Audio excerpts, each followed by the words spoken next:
Actually, so ngayon nga ay tapos ng trabaho at ready to deliver na yung ginanggang na lugit o niyog. So may pambili na kami ng syempre bigas at ulam. Sulbad na sad. So naghihintay kami ng motor para may kargahan papunta sa lungsod para ibenta na.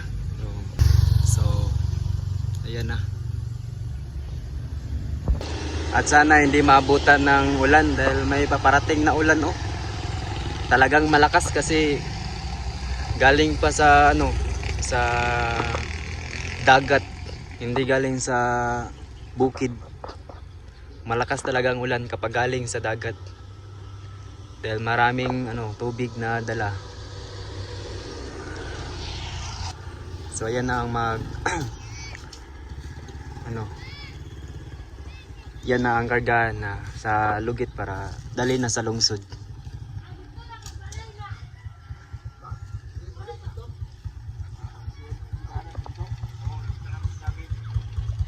Magwa daw to sa PC. Pero tinamuro na ng mga PC yan pa da. Tagsa.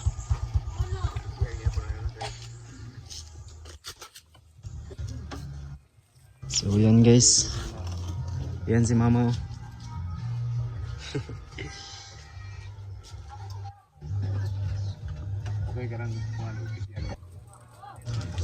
Pero ito mga TX kulang na kanina.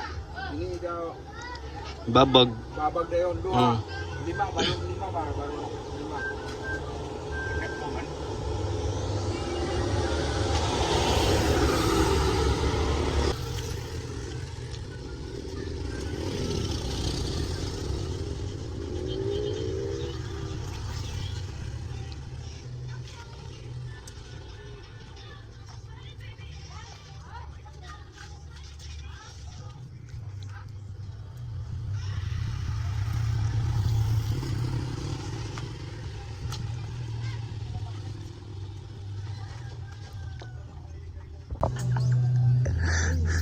Tagalog ka na Loy ah.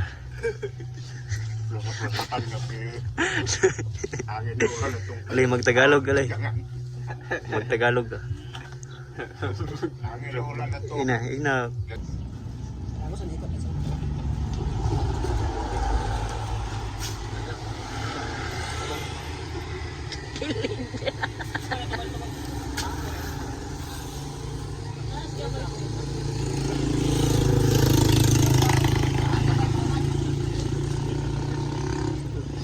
Na, kakilig.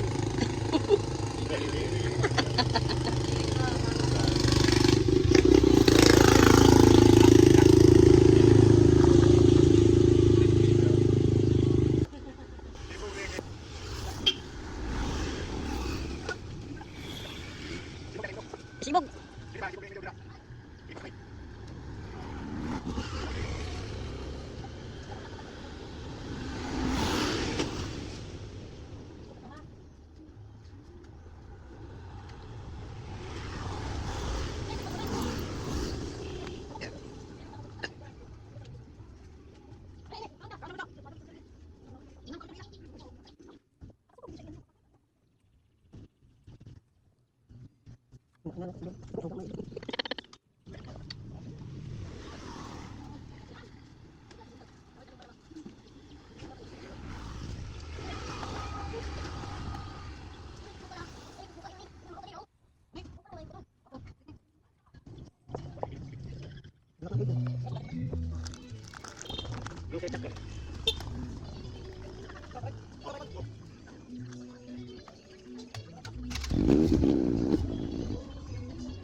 So ayan mga choy, so tapos na po lahat ng trabaho is ngayon ay pauwi na kami sa bahay.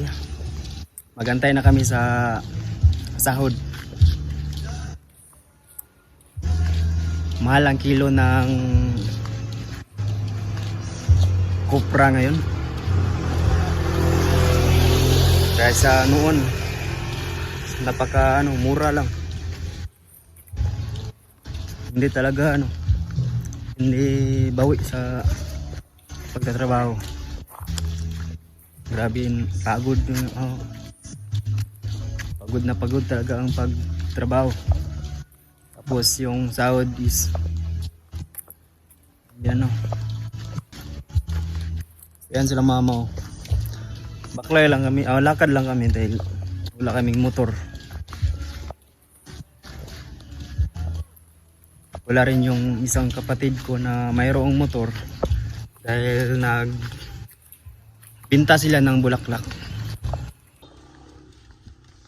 Ayun, may dala din si mama ng yung gawing walis ting-ting.